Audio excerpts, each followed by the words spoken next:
walking tour sa gabi.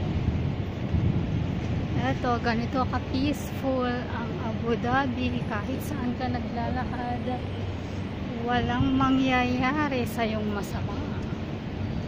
Mag-isa ko lang naglalakad, masyal-masyal, ganyan. Hindi na masyal-masyal. Meron akong nakalimutang bilhin, kaya bumalik ako.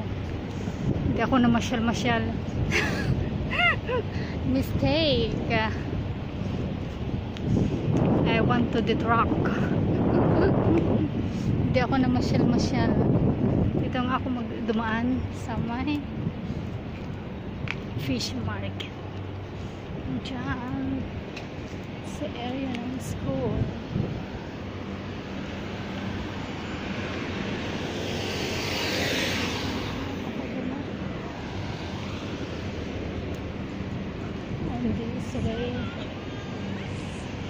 Pero malapit sa amin dyan sa iniikot-ikot ko lang yan noong malamig. Pag gusto kong pagpawisan, iniikot-ikot ko yan, yung school na yan. Pero ngayon at konting lakad lang ay pinagpapawisan na ang ating mga singit-singit, hindi na kayang maglakad.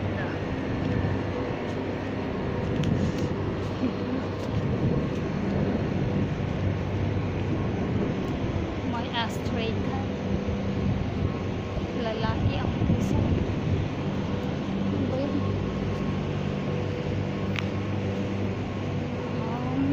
Tinitignan ko, dyan, Axel Gold Repair Shop.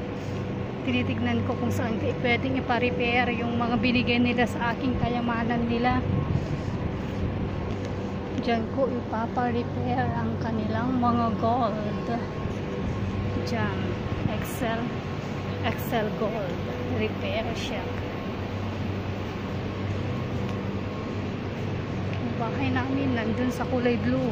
Dito ako dumaan. Yan ang fish market. Sarado na. Sarado na ba? Diyan.